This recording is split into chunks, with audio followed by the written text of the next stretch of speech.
Di bahasan tentang ta'arud ini, kita membahas kelanjutan dari pembahasan sebelumnya. Jadi alurnya begini. Kalau kita sudah belajar dalil, maka yang pertama kali harus hadir dalam pemahaman kita, ini dipahami seperti apa. Dalil ini dia pahami sebagai dalil yang am atau dalil yang khas. Atau yang mutlak, muqayyad. Mujmal, mubayyan. Atau dalil ini dimansuh dan beberapa hal yang terkait dengannya. Nah, ini yang menjadi pembahasan di tema yang berhubungan dengan ta'arud. Dan nanti kita temukan pembahasan ini bahwa ta'arud ini pada hakikatnya tidak ada. Kontradiksi antar dalil itu sebenarnya hakikatnya tidak ada. Tapi itu hanya muncul dari kita yang belajar memahami. Ternyata kita merasa ini ada tentangan. Tapi sebenarnya aslinya nggak ada. Ya, Nabi SAW ketika berinteraksi dengan Quran dan apa yang beliau pahami dari firman Allah SWT tidak menemukan kebingungan ketika bertemu dengan beberapa kondisi. Nah, sahabat bisa jadi merasa perlu mendapatkan penjelasan lalu mereka konsultasi pada Nabi SAW. Tapi kalau kita yang hidup di zaman berikutnya, potensi ta'arud itu menjadi semakin besar. Kenapa? Karena di antara kita tidak tahu kapan ayat ini turun. Urutan ayat itu turun. Kalau sahabat dengan mudahnya memahami itu dengan urutan. Misalnya ada ayat yang turun sebelumnya, lalu ada ayat yang turun belakang. Oh, berarti itu langsung bisa dipahami dengan apa yang mereka jalani. Tapi kalau kita sekarang yang hidup belakangan, bisa jadi mengalami kebingungan itu karena kita nggak tahu ini mana yang duluan, mana yang belakang. Maka kita perlu belajar urutan. Yang turun duluan di belakang. Terus kemudian pada saat ketemu dalil, kita nggak tahu ini dalil ini umum atau khusus. Apalagi kalau yang tidak terbiasa belajar usul fikih.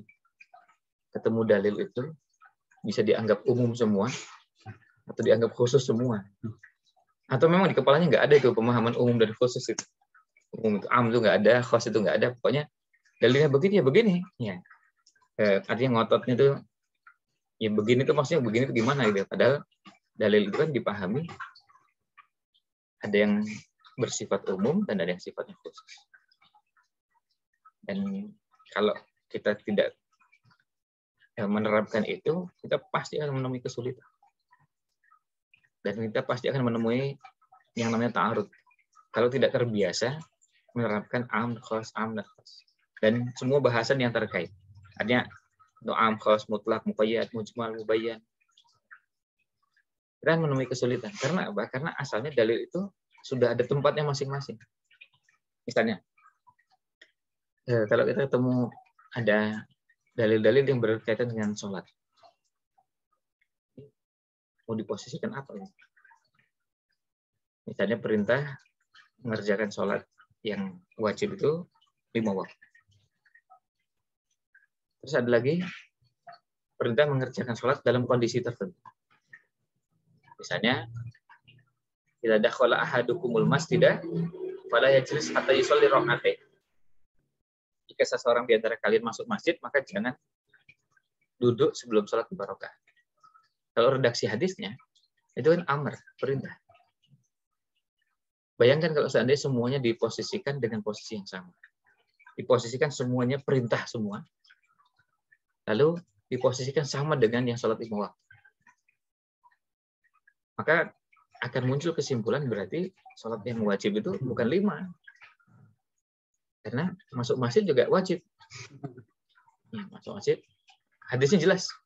Fala ya jelas jangan duduk sampai sholat 2 rakaat. Kalau dipahami wajib, ini dipahami wajib, berarti semuanya wajib. Terus ya mulai ayatnya juga wajib. Perintah kan? Qumil laila, pakai amr. Lalu terapkan kaidah. Hukum asalnya amr itu, perintah itu adalah wajib. Berarti sholat malam juga wajib. Tapi yang wajib bukan 5. Terus, nah Antum bisa bayangkan kekacauan yang muncul kalau seandainya semua dalil dipahami dengan cara yang salah seperti itu. Kan berarti sholat yang wajib dalam sehari bukan 5. Ditambah sholat malam aja jadi 6 kan? Ditambah sholat yang lain hanya cuma berdasarkan dalil yang dipahami hukum asalnya amar itu adalah wajib. Sementara dalil-dalil yang lain tidak dikumpulkan. Nah, kenapa muncul ta'arud ini? Karena kita mencoba menggabungkan dalil-dalil yang ada. Ketika digabungkan, nah baru mulai muncul masalah. Kira-kira sama dengan waktu dulu kita awal belajar ngaji dan baru tahu sedikit, rasanya ya sudah itu. Yang nggak diketahui itu bukan bagian dari syariat atau semuanya dianggap salah. Nah, sederhana, tapi sebetulnya bukan sederhana. Tapi yang terjadi adalah pemahaman yang tidak utuh dari dalil yang ada. Nah, sekarang coba kita lihat di sini teksnya.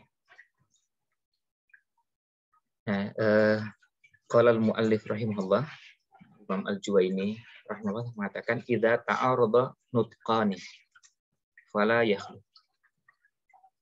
Jika bertentangan dua nutq itu artinya nas Quran dan hadis. Fala yakhlu, maka tidak lepas dari kemungkinan imma ayyakuna amain. Bisa jadi keduanya bersifat am. Au khassaini, atau kedua-duanya khusus. Au ahaduhuma aman wal akharu khassan. Atau salah satu di antara keduanya am, yang lain khas. Au kullu wahidin minhuma aman min wajhin wa khassan min wajhin. Atau masing-masing dari keduanya itu am di satu sisi, tetapi khas di sisi yang lain. Maksudnya, dalil dari masing-masing itu, dia di waktu yang sama masing-masing itu am dan khas. Am dari satu sisi, khas dari sisi yang lain. Saya baca dulu sampai selesai. Fa in kana amaini wa amkanal jam'u bainahuma jumi'ah. Jika keduanya adalah nas yang bersifat umum dan memungkinkan digabung, maka keduanya digabung. Wa illam yumkinil jam'u bainahuma yutawaqqafu fihim. Illam yu'lamit tarikhu. Jika tidak mungkin digabungkan di antara keduanya, maka tawakuf. Jika tidak diketahui tarikhnya, tidak diketahui mana yang duluan, mana yang belakang. Fa in ulimat tarikhu, jika diketahui tarikhnya, mana yang duluan, mana yang belakangan, jadi diketahui riwayatnya. Fayun sahul mutaqaddimu bil mutaakhir. Maka yang duluan dihapuskan dengan nas yang datang belakang. Wa kadzalika in kana khassain. Demikian pula jika dua dalil itu sama-sama khusus. Dua dalil sama-sama khusus, ya sudah masing-masing ditempatkan sesuai dengan posisinya. Wa in kana ahaduhuma aman, jika salah satu di antara keduanya dalil yang bersifat am, bersifat umum, wal akharu khassan, dan yang lain bersifat khusus, fa yukhassul amu bil khassi. Maka dalil yang umum itu ditakhsis dengan dalil yang khas dan yang khusus.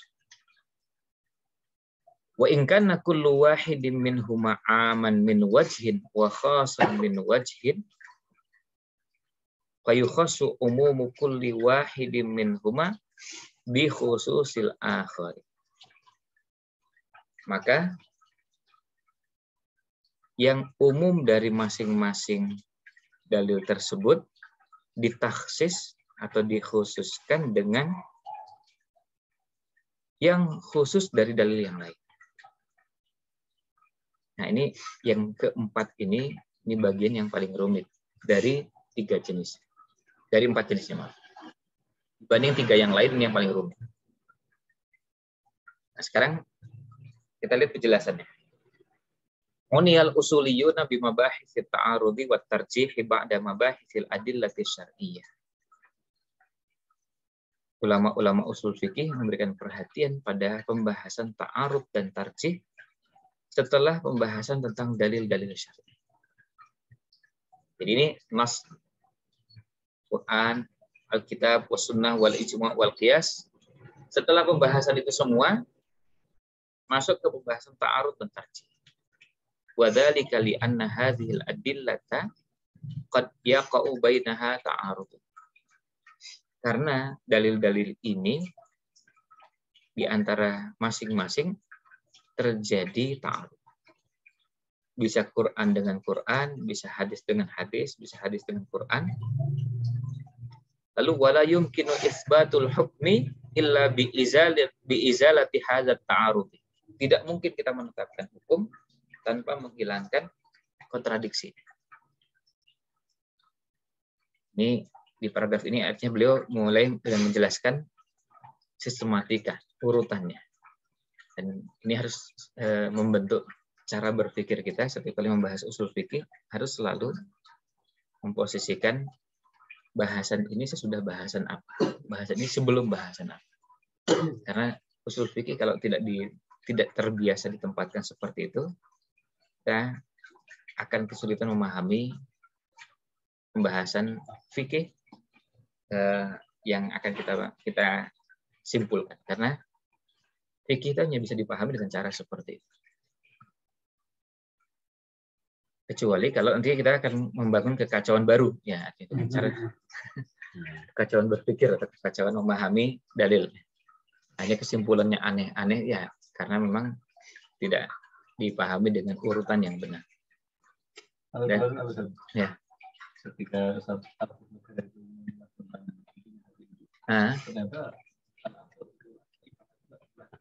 oh gitu. Parah karena bisa selisih. Kenapa terjadi lama? Iya. Itu kan terbentuk. Oh iya. Wah itu padahal ya, Nah itu qawaid itu ada urutannya, ada qawaid usuliyah, ada qawaid fiqhiyah, kemudian nanti turunannya. Nah itu kalau kaidah-kaidah itu nggak diberlakukan, itu deh kita membangun kekacauan baru. Karena nanti konsekuensinya panjang itu, dan sangat panjang sekali itu. Akan kemana-mana. Ya, bayangkan kalau seandainya satu saja kaidah itu, tapi ini masalah kaidahnya kaidah besar. Beda kan dengan kaidahnya kaidah kecil, ada kaidah fiqhiyah yang khusus masuk ke bab tertentu. Misalnya al-aslu fil abda'i at-tahrim. Itu kaidah khusus dalam bab yang berhubungan dengan zina, bab hubungannya dengan hubungan suami istri. Itu bab kecil. Ya, dari sekian banyak bab fikih. Itu nggak masuk ke bab tentang sholat, bab tentang puasa, bab tentang zakat, itu nggak masuk. Babnya cuma di bab kecil. Bayangkan itu saja kalau nggak dipraktekkan, nggak digunakan, itu akan ketemu sekian banyak kekacauan dalam bab yang berhubungan dengan hubungan suami istri, termasuk zina, LGBT dan yang lainnya tidak masuk di situ. Kaidahnya di situ. Itu saja kaidah. Kita tentu menyebut kaidah besar dan kaidah kecil bukan mengecilkan ini ya, tapi ini pembagian istilahnya qawaid kubra, qawaid sughra kan begitu istilahnya. Itu kalau seandainya satu saja kita nggak gunakan, itu akan muncul kekacauan yang panjang. Turunannya banyak. Itu kalau kaidahnya kaidah kecil, cuma artinya kita cuma kacau di satu bab fikih.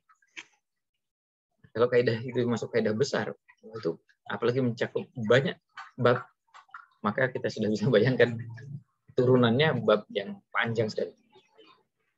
Dan yang kedua, mungkin artinya berarti kita membangun fikih baru.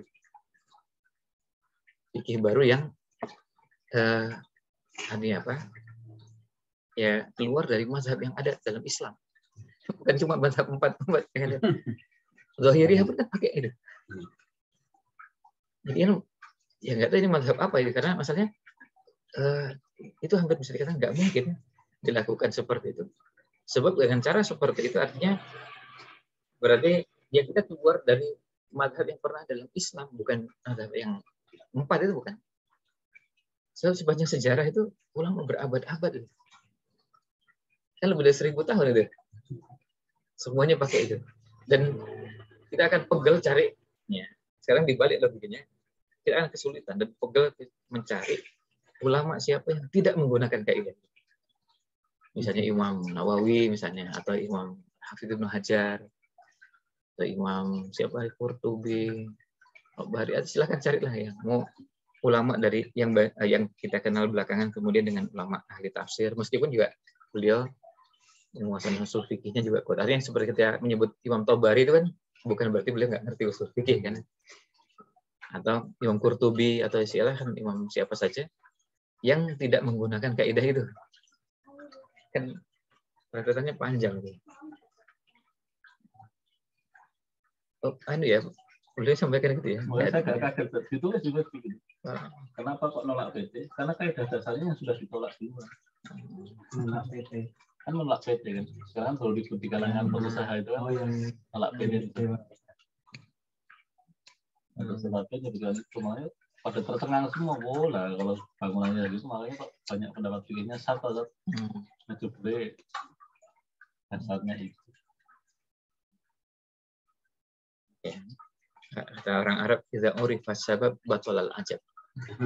Kalau diketahui sebabnya maka nggak kumun deh. Karena memang ya sejak awal sudah nyeleneh. Jadi sudah apa istilahnya syadz ya bahasa Arabnya. Dan tapi itu bagus juga, mungkin perlu dipelajari. Ada nggak ulama Islam yang pakai yang begitu? So, beda kan antara syadz dengan itu keluar dari artinya gini, syadz itu kalau di zaman sekarang itu kalau itu bahasanya sudah ada sejak dulu dan sudah ada ulama dulu yang punya pendapat syadz juga, itu pasti bisa dikatakan syadz. Nah, mungkin itu bisa dikatakan syadz ketika selama berabad-abad nggak pernah ada ulama yang begitu. Itu pilihannya bukan syadz, sesat itu. Dolal.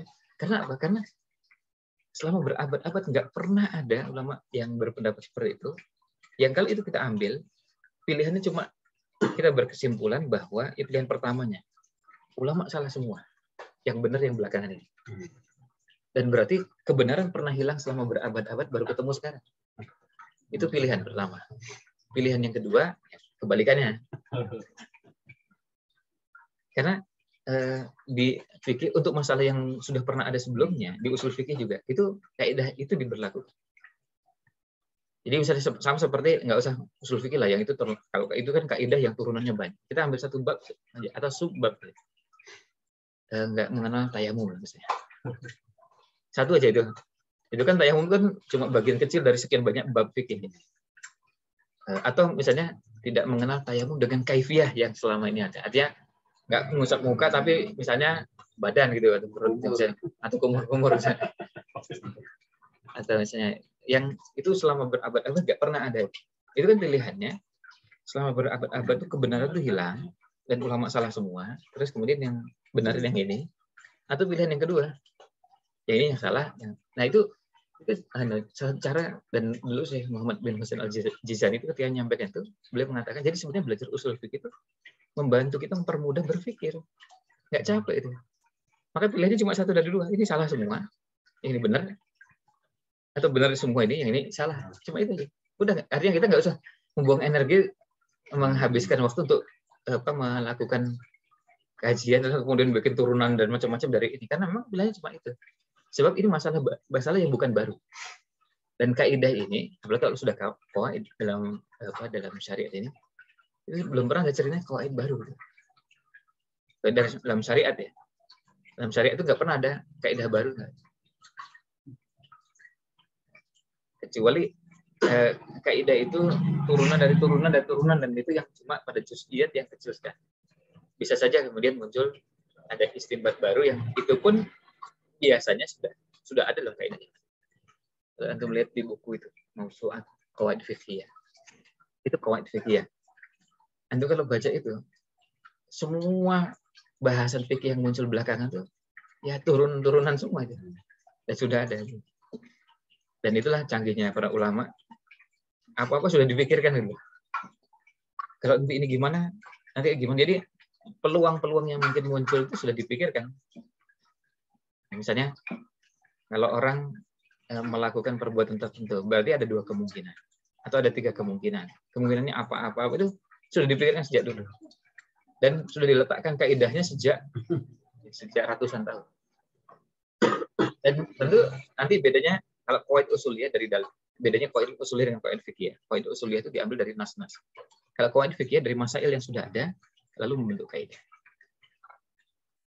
Nah, itu pun nanti kalau qawaid kubra itu biasanya dari masail kemudian dari nas-nas yang ada.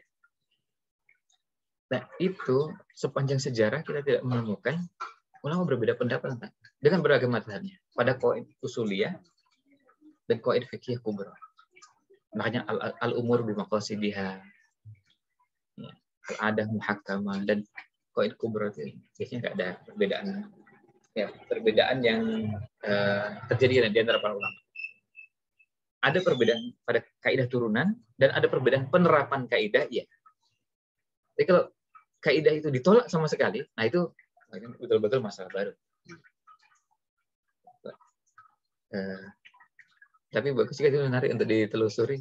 Ada nggak yang artinya kalau memang pernah ada ulama sebelumnya, karena gini, kalau bahasan qawaid itu jangan carinya ulama sekarang. Nanti perdebatannya bisa panjang. Tapi carinya nggak usah jauh-jauh sama Imam Syaukani. Ya, kita cari ulama yang hidup 1-2 abad sebelum kita sekarang. Sampai kalau ke sana. Artinya namanya Imam Suyuti, Ibnu Hajar, Rajab, Ibnu Taimiyah, Nawawi, terus Al-Ghazali. Itu nanti kan kita akan menemukan semua kaidah itu alurnya sama. Maka kita baca Al-Mustasfanya Ghazali, ya ketemu kaidah itu. Baca bukunya Ibnu Taimiyah, ketemu lagi. Baca bukunya Ibnu Qayyim, ketemu. Bukunya Imam Suyuti, ketemu lagi. Jadi kaidahnya ya itu aja gitu. Saya bilang nggak ada kaidah baru. Ya apa di sekarang kan apa ada ya ada komen di Facebook. Tapi rata-rata komentarnya jadi admin gitu, nyerang pribadi gitu. Oh betul. Sampai main kalau hari itu kita ada satu dianggap barisan sakit hati gitu. Saya melihat argumentasinya ketika ada yang menyerang hati itu kadang aku tuh malah bela gitu. Tapi dan nggak ada yang argumentatif gitu. Ada yang gitu. Ya level lalu entah nggak berani, entah nggak ada yang selain. Kan tahu dalamannya sudah. Tahu dalamannya jadi tahu persoalannya. Ya, iya masih salah satu yang bagus untuk digiring adalah bahwa kita terbuka untuk mendiskusikan kaidah ini. Jadi kalau memang ada ulama terdahulu yang berpendapat seperti itu, ya itu untuk dicermati. Karena misalnya bisa perpustakaan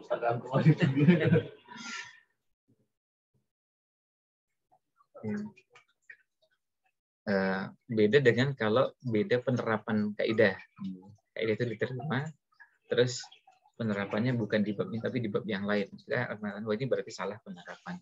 Dan kalau sudah belajar qawaid itu, baik qawaid kubra maupun qawaid sughra di qawaid fikih, salah satu kelemahan orang-orang sekarang adalah kelemahan dalam penerapan. Tanzilnya gitu istilahnya. Atau takyifnya. Jadi itu yang jadi kelemahannya karena memang basis fondasi ilmunya enggak gitu. Ya kayak misalnya gini. Ada orang mengatakan ngajar sambil merokok itu wajib.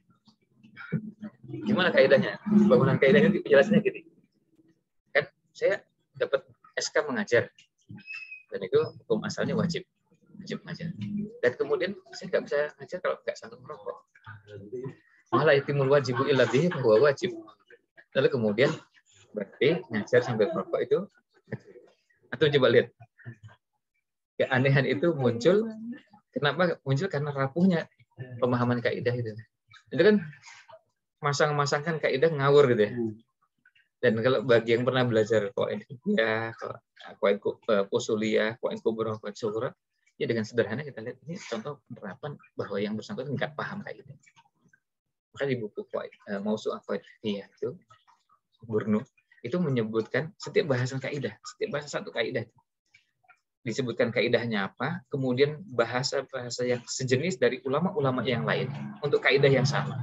Kan seperti kaidah misalnya kita menyebut satu kaidah tertentu. Sebagian ulama membahasakannya dengan bahasa yang sedikit berbeda, tapi maksudnya sama. Lalu dikumpulkan semua. Jadi itu hanya kerja luar biasa itu beliau mengumpulkan itu. Jadi akhirnya kita terbantu. Oh ternyata kalau imam ini menggunakan bahasa ini, tapi maksudnya sama. Nah setelah itu dijelaskan maksudnya itu apa. Nah kemudian apa yang masuk di situ dan apa yang menjadi pengecualian dari kaidah itu. Lalu kemudian ada kaidah turunannya, contoh-contohnya. Sehingga nanti dari situ kita langsung bisa paham. Oh ini nggak masuk itu. Kalau misalnya ada yang memaksakan, berarti itu nggak paham kaidah. Jadi nggak paham kaidah, sama seperti misalnya kalau kita mendapati ada ulama menyebutkan kaidah, kaidahnya yang berkaitan dengan halal haram. Kan ada sebagian yang menggunakan kaidah ya kaidah yang terkait dengan Robin Hood nih. Pokoknya ya gimana ngambil pokoknya ambil apa saja untuk kepentingan. Nah, itu kalau belajar dari kaidah al-umuru bimaqasidiha atau innamal a'malu binniyat, belajar dengan baik hadis itu langsung terjawab nih. Bahwa itu memang nggak bisa dilakukan karena untuk sesuatu yang haram itu tidak dikaitkan dengan niat. Artinya niat itu sendiri. Jadi niat itu tidak bisa mempengaruhi perbuatan yang haram, mengubahnya menjadi halal misalnya. Itu nggak bisa. Itu penerapan kaidah dari al-umuru innamal a'malu binniyat. Jadi meskipun niatnya baik, tulus, ikhlas, tapi kalau itu sudah haram ya haram sampai kiamat itu tetap haram, tidak berubah menjadi halal karena niatnya kan baik. Mencuri tapi niatnya itu memang membantu panti asuhan, membantu panti asuhan, bikin pondok, bikin rumah tangga, tapi kalau nyolong ya tetap halal, niatnya tetap hukumnya haram, tidak berubah menjadi. Nah itu kenapa bisa dipahami gitu, karena cara memahami innamal a'malu binniyat nggak begitu cara. Nah, itu juga sama dengan penerapan kaidah. Ya, begitu. Rasanya untuk kesempatan pagi ini. Sementara sampai di situ dulu, sampai di paragraf yang berakhir wala yumkinu isbatul hukmi illa bi izalati hadza ta'arif.